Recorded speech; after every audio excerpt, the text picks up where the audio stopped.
Okay, so we should be live on Facebook now, and I'm just gonna check. Great. And I'm just gonna check that we're all good. Perfect. All right. Hey guys, welcome to the CPD Junkie podcast hashtag lockdown special, where every night at 8 p.m. we'll bring you interviews with the dentists sharing their CPD stories and journeys from around Australia. What better way to learn than to follow those who've already done it before? CPD Junkie is Australia's most comprehensive CPD, so head over to cpdjunkie.com.au and become a member for free to access the full features of the site. I'm your host, Laurence Doan, and today we are joined by Dr. Rohan Krishnan. He is an Honorary Clinical Associate Lecturer at the University of Sydney, lecturing in private practice education, and is a Board Director and Councillor of the ADA New South Wales and Board Director of the Filling the Gap charity, dental charity. He is the practice owner of Junbar Dental and student at the USyd Masters of Medicine, Orofacial Pain Management. Rohan graduated from the University of Sydney with honours and has built a strong reputation over the years, and he takes pride in delivering evidence-based dentistry.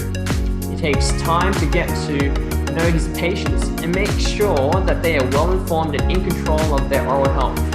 Rohan's clinical interests include preventative, restorative dentistry, endodontics, and oral surgery. Dr. Rohan Krishnan, welcome to the show.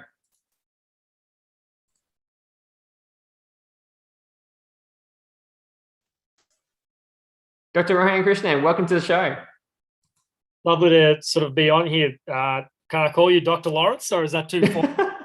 Laurence is fine. Laurence is fine. Yeah. So, Filling the Gap is a great initiative that aims to improve the health and quality of life of vulnerable people with poor oral health through the provision of pro bono dental treatment. We heard a little bit about it in an earlier episode with Dr. Roberta Vidula. But as a board member, tell us a little bit more about it. Yeah, that's a really good question. I think something that people have been asking me a lot lately because they've been wanting to get involved. And I suppose that's the big idea of this, is that we actually do want people to be involved. The Filling the Gap is really set up to encourage volunteerism amongst the dental profession in a way that would allow for practitioners to be able to give their time and their skills and their knowledge to be able to actually improve healthcare outcomes for those who are vulnerable and disadvantaged, who can't access the care that a lot of our patients in private practice are able to access, and actually reduce that inequity in oral health outcomes. So it's something that's pretty close to my heart. I think it really is. It speaks to sort of where we are in Australia at the moment, where private practice and the services that we offer in private practice it's so fantastic for the people that can access that, but those that can't fall through the net a fair bit. And I think that hopefully if we can empower more of our profession to do a little bit more volunteering and give a little bit back, then we'll be all the better for it as a nation, and hopefully also bridge that gap between those who sort of the haves and the have-nots. Sure. So before we jump into your current role as the clinical associate lecturer at USyd for private practice education, tell us a little bit about your CPD journey so far. Yeah, so my CPD journey, I suppose, started before I even did dentistry. So I did a Bachelor of Medical Science before that, which I know a lot of graduate dentists or dentists who end up doing a graduate program end up probably doing science or medical science. But I think what illuminated me back then is that I wanted to sort of learn everything around what made dentists work effectively, efficiently, and got the best out of themselves for the betterment of their patients. So I suppose that's where my CPD journey started. And then since then, I've been trying to add as many layers as I can that is relevant for my clinical practice, and where I want to go with my career. Fair enough. You mentioned, endodontics, oral surgery. Did you do anything in particular to focus a little bit more on those? Yeah, so I actually did probably the best practice, I suppose. The best educational sort of practice I sort of got into was shadowing people. So I shadowed a lot of specialists, oral surgeons in theatre, and actually got like really good clinical experience watching oral surgeons in the hospital setting, watch how they do what they do. Endodontics, I did some really good courses in endodontics early on that sort of helped shaped my career in terms of just procedural methodology, just coming from a sound evidence base and knowing what to do and when to refer. I think that was crucial, like knowing the cases that you could take on and what you needed to palm off, as you probably well know as well. You can always keep doing more and more, but I think finding that balance between learning to do more on the job, but also providing a really good outcome for your patients is a tough one that a lot of recent graduates face. And my biggest tip with that would be to watch some more, and if in doubt, sort of get some really good relationships with specialists and other dentists, mentors, people that you can reach out to, and never be afraid to ask. And I think if you go on that type, have that attitude of patient first, patient focused type attitude towards your clinical care, then you'll always do the right thing by the patient. So you will never really feel like you're taking on too much. You'll always be able to push yourself a little bit as well, as long as you have the support around you. Right. So I guess what you're saying is you spend a lot more to make those connections with your specialists and the people around you, and build on that so that you can rely on and you can go to them for support and observe how they do it and kind of learn from Definitely the best. Yeah. And also just, I think, speaking to mentors or senior dentists within your own practice as well. That can be a really good source of support to rely on, especially when you have a tooth that you can't get out, or a file or like an access that you can't get into, any of those sort of situations where it's a little bit tricky. And you can get, and your patients will be really appreciative if you just say, look, I'm just going to get a second pair of eyes and another pair of hands to just sort of help with this. It's a bit tricky. We're going to get you there, but we just need 4 hands to make light work here. And they'll really appreciate it. I think if you show that you're willing to take that care and you can suspend your ego for that point of time, which shouldn't be that big when you're first starting. It shouldn't be that big ever. I think that's the key to success. Some of the guys and girls that I see that are prospering, even at sort of the middle and latter stages of their career, they've always suspended their ego and they've taken an attitude towards lifelong learning. You're never the best version of yourself. Just continue to learn, and have that attitude, sort of that humility to continue to want to give your best every time you see someone. It's interesting you're talking about learn. I mean, you're a student at the USyd Masters of Medicine, hey, oral facial pain and management. I mean, tell us why you decided to do that and how you're finding it at the moment. Yeah, so it's a funny one, that, because I think like a lot of my peers who sort of graduated at the same time as me went down sort of either a specialist pathway, or they did implants or orthodontics to supplement their skill sets, or they did more oral surgery to the point that they had got diplomas in that or whatever. Some of them just decided to just stick to general dentistry alone, and just sort of hone their skills in that as best as they possibly could. I'm a big believer of dentistry being a physician first profession. What I mean by that is that diagnostics and assessment and management of a patient starts with and finishes with empowerment and education of that patient to help get them the best possible outcome. Picking up the handpiece is not the last resort. I think we definitely use it almost every day, almost all the time. But I think if we have that mentality, then we're actually creating, not only are we creating value, but we're actually giving the best for our patients. A professor of ours once said, the best kind of dentistry is no dentistry. And that's a very patient-focused scenario. But I think what ends up happening is we have to find ways that we can create value through not picking up the handpiece sometimes. And I think in that setting, orofacial pain management really appealed to me because I was using my brain more than I was using my foot pedal. And I love using my foot pedal. Don't get me wrong. I love a good crown prep or a tricky restoration just as much as anyone else. But I think what I'm trying to say is that I really do believe that we can create value for our patients and value for our practice and patient retention rates if you can actually harness that part of dentistry which is really untapped, which is that side of being an oral physician, whether it's doing saliva tests, taking radiographs and diagnosing, explaining periodontitis to your patients, and making sure that they understand the importance of recalls, talking to your patients about, where their pain's coming from and where that pain actually originates, being able to give a proper diagnosis for various pain conditions. That sort of really excited me, and I'm almost finished. I've got one semester to go in that Masters of Science in Medicine program. So if anyone wants to know a little bit more about that program, I'd be more than happy to speak to you offline about it. Just send me a text or slide into my DMs. So you're saying it's less clinical and more diagnostic and treatment planning. That's what this degree is more about. Is that right?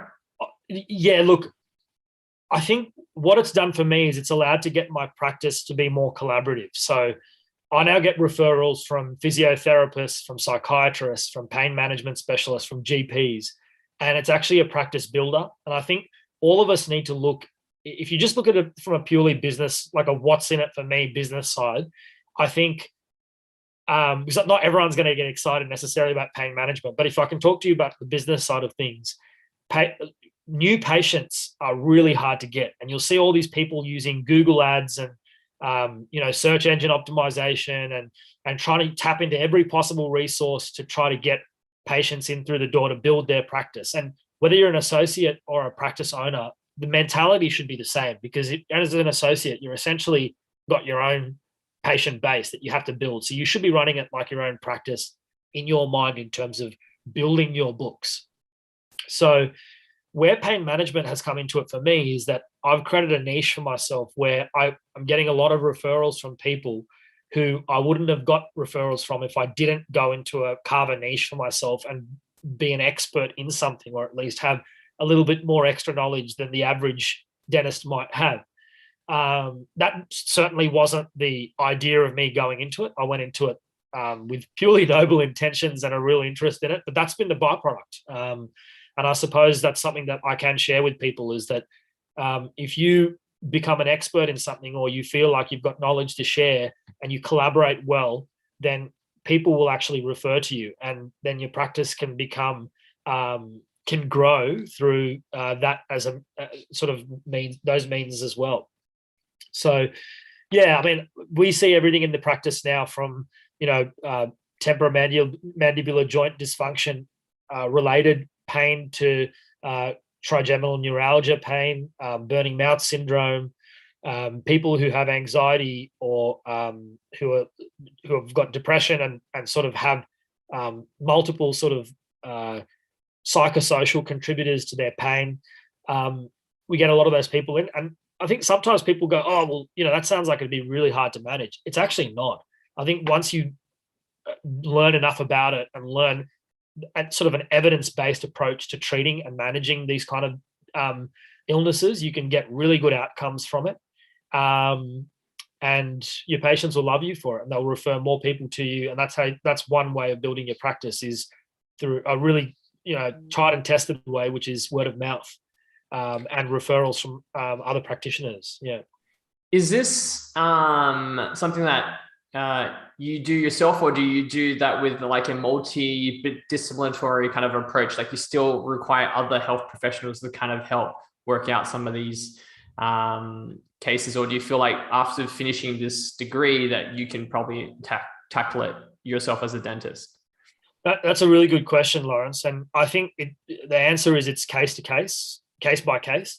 So there'll be some people who I feel like I can completely manage their entire situation. I can completely read a sleep study now. So I can refer a patient for a sleep study, and I can completely read, understand, interpret that sleep study just from looking at the graphs, and then realize whether the patient has obstructive sleep apnea, central sleep apnea, whether they've got another type of gastrointestinal reflux that is sort of contributing to their arousals at night, and that's contributing to grinding or pain or a lack of sleep.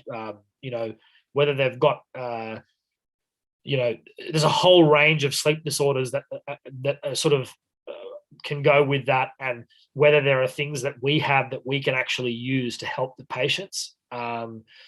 Sometimes it can be something as simple as a occlusal adjustment. Other times it may need to be that there's an interference where a crown might need to be replaced, or the patient might need a mandibular oral mandibular advancement splint, or they may need an occlusal splint. But there are different types of splints, and some splints are better than others depending on whether the patient has joint pain or muscle pain, if it's myalgia or arthralgia. There's so many things that I can go into, but what I'm trying to say is that there are some things that I feel like I can completely treat myself or get to the bottom of, and it might be something as simple as a sleep posh position, or that they're drinking too many coffees, and having an in-depth understanding of what the patient does and what their social history is and how they interact. You as a general dental practitioner are probably best placed. The patient best. The pain management specialist, the orthodontist, the physiotherapist probably doesn't know them anywhere near as well as you do as a general dental practitioner. So you're knowing their social history, knowing what they do with their life, their diet, their social activities, knowing everything about them puts you in the best possible place to actually assess their biopsychosocial contributors to whatever pain they might be having, and then be able to actually treat that as best as possible. So yes, in answer to your very long answer to your question, but in answer to your question, there are some that I feel like I can treat all of myself just with the snap of my fingers and say, you're going down from 8 coffees to 1, and we're going to fix this problem. Your headaches are going to go away, and sometimes it may. Another situation might be that we actually have to sort of open up the airway space because the patient is, considerably class 2 and has a retruded mandible and a small opening into their sort of airway space, and they need it. And that might be in consultation with just one specialist. It might be an orthodontist that we talk to and say, is it worth them undergoing orthodontics? Or do we give them a mandibular advancement splint, or will just a splint do after post ortho? With some patients, it might not be that at all. It might be that, and they might have all sorts of other contributors, in which case I might need to refer them to a physio. I might need to refer them to a psychiatrist. They might already be seeing a psychiatrist who actually referred them to us. So I think it really depends is the answer, but you can handle a lot of cases by yourself. But I think it almost empowers your patients, and gets the patients the best outcome if you can collaborate with other specialists and other medical practitioners as well. So, I mean, you might have answered this already. So of all these CPDs that you've been doing, what's had the biggest clinical impact? I mean, it sounds like this one's pretty, big impact, but, apart from, if not this one, is there any other ones that's also had a good, big clinical impact? Yeah, like I love going to, now being almost 10 years out, I love going to update refreshers. So I think there's a few around the country. ADO New South Wales do a couple of really good ones, usually once every year or twice every year.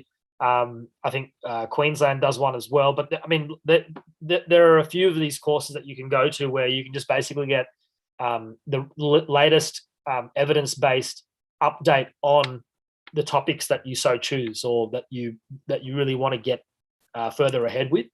So I think that's a really good resource that I find. If you flick through the ADO New South Wales catalogue, you'll find there's a lot of courses there, and I've used them. They've been fantastic. The infection prevention control one's brilliant. I think almost everyone has to do that, especially in the context of COVID-19. That one's a fantastic one. And the other one is, if you actually go onto the ADA portal, you'll find that there's a plethora of videos and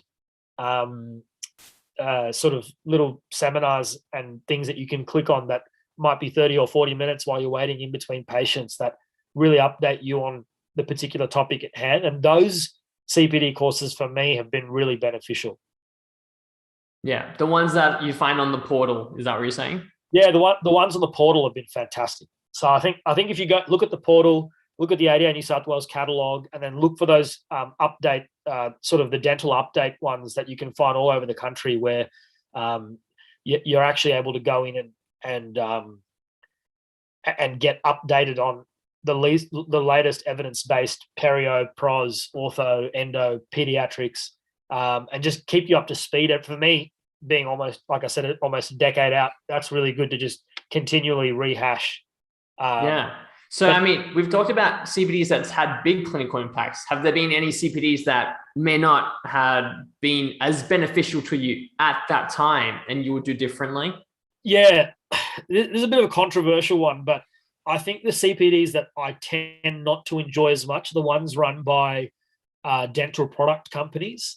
I think, I don't know if it's a mental block of mine, whether I just sort of feel like they're just pushing their product down your throat, but I feel like they tend to be very narrow, and they tend to sort of look at their product and how you can use their product. So there's a few of the hands-on courses that can be like that. Just look out for it and just make sure that you're going to one where it feels like it's going to be presented by a balanced presenter who doesn't have any affiliation with that organization and can actually give you a sort of an evidence-based, balanced perspective rather than just plugging that product. So, yeah, I'm a bit wary of those ones sometimes. Like I said, maybe it's a mental block of mine. I actually have been to a couple of really good ones as well. So it just really depends, I suppose. But yeah, that's depends on the presenter, you're saying. Yeah, it depends on the presenter. Yeah, I really do feel that if they're sort of how much they're affiliated with that particular product, whether they can look at anything else. And that's why some of these other courses, I think, where they give you a discourse on all the products that are available on the market, which ones they use and why they find one better than another and what the research says, they're probably the best ones to go to.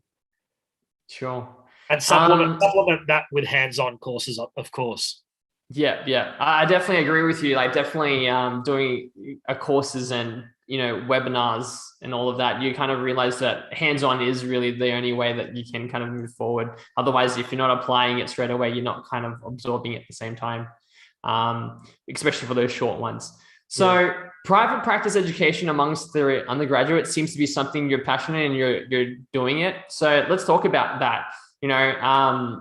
I mean, I wish I had that back at university, and, I come from a family background that doesn't have any dental background. So tell us about how that kind of came about and, why that came about. Yeah. So I noticed amongst a lot of, when I sort of first graduated, a lot of the dentists that I graduated with were competent dentists. They were confident with what they were going to go and do when they went out into the workforce, but the challenge or the learning curve that we were presented with in the first 1 to 2 years of graduation, I felt like we were swimming in the dark with so many things, like sort of, everything from understanding contracts to and contract negotiation to life insurance and TPD to understanding how to read business profit and loss statements to dental software, navigating that. So there are so many things that I found. Now, that's just to name 10% of the stuff that as well as I, Lawrence, that there's a lot of things out there that we just have no idea about. You know how to do dentistry, you know how to be a dentist, but the actual the rest of it can sometimes be a really steep learning curve and quite underestimated. So I approached the dean at the time and said, look, I really do think that this is, and I'd had conversations with him about it in the past. And I said, what do you think about this as a program? And I sort of showed him a fair few of the things that, I was thinking about and or spoke to him about it. And he said, yeah, I think that's got legs. And the university was already looking at doing some, University of Sydney was already looking at doing some supplementing sort of private practice education for the students with private practice visits and actually sort of trying to streamline that into the program. So I thought it was a good way for me to dovetail into that.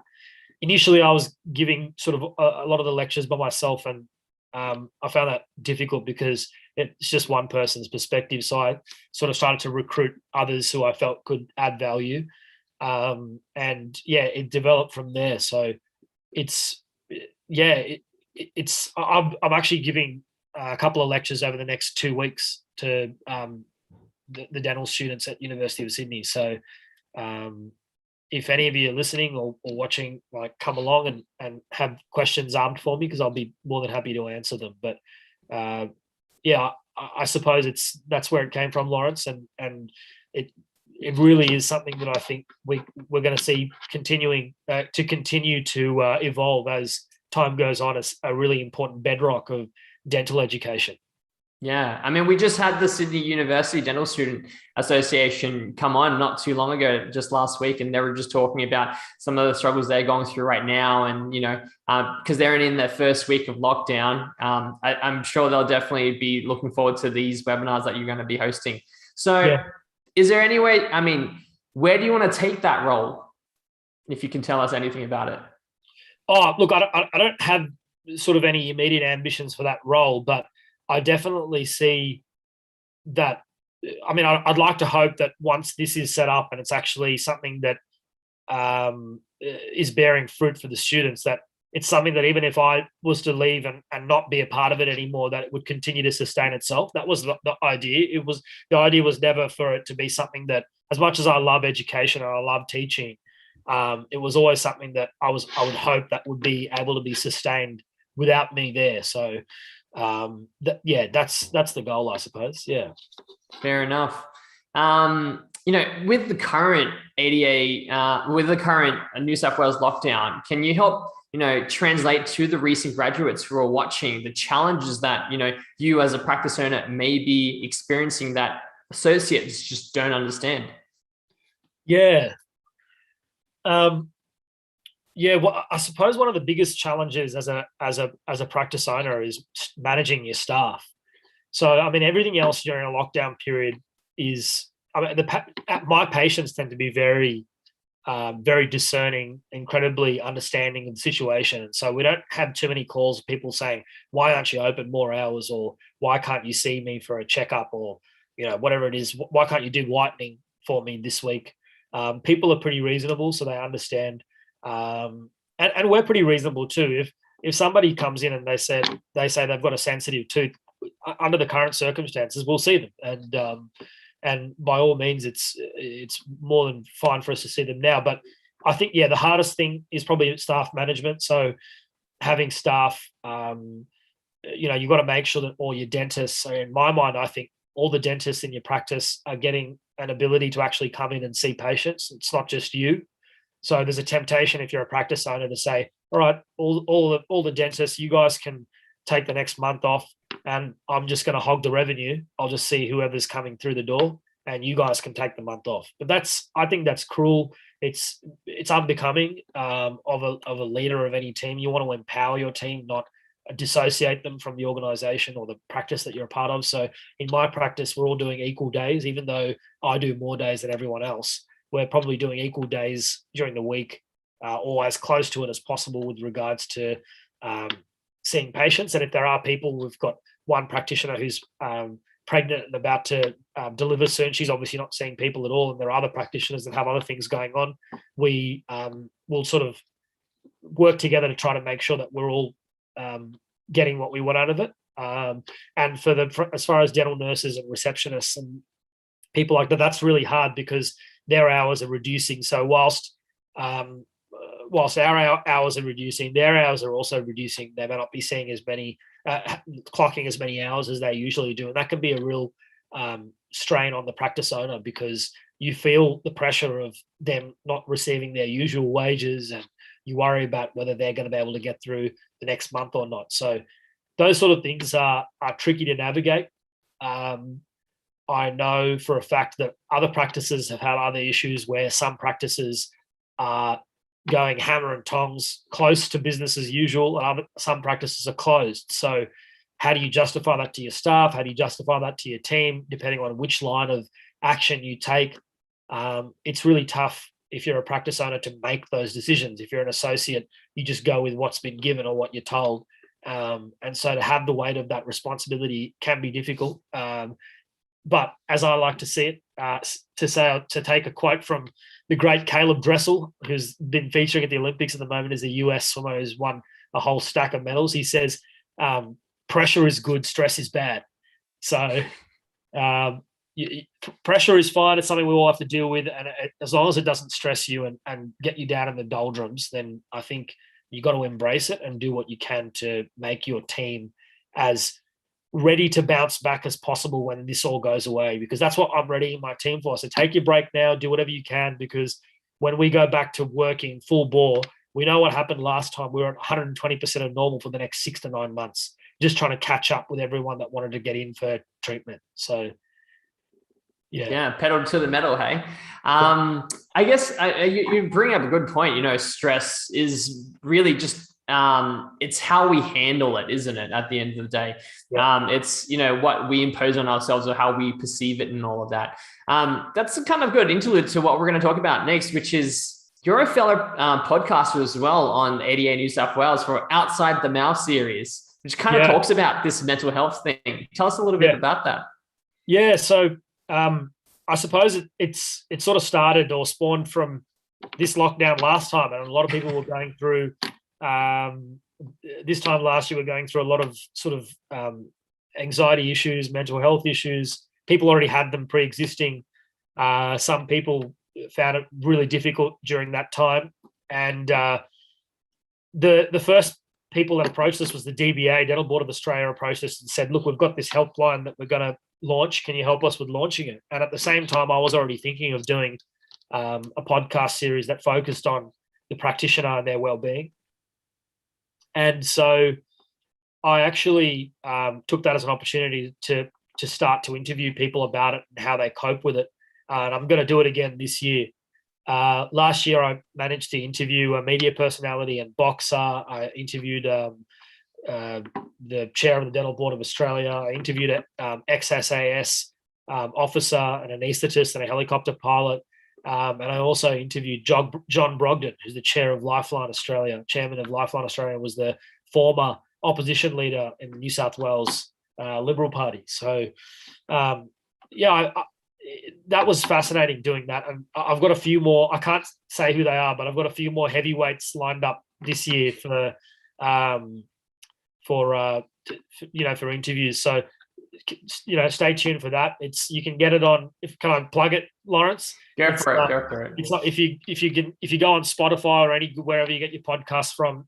It's the Dental Practitioner, and it's Outside the Mouth. That's the podcast that you, if you want to go check it out, go for it, and hopefully you get something out of it. Awesome. Well, that pretty much wraps us up for today. Dr. Rohan Krishnan, thank you for coming on the show. So how can the people find you and get in touch with you? Yeah, so probably the Gram's probably the easiest place to go. I'm Ronnie _Chris on Instagram. Just slide into my DMs. Perfect. And then we'll definitely look out for that Outside the Mouth series coming up with those heavyweights. I'm interested to find out who they are. Yeah. Thanks, Lauren. Thanks for your time.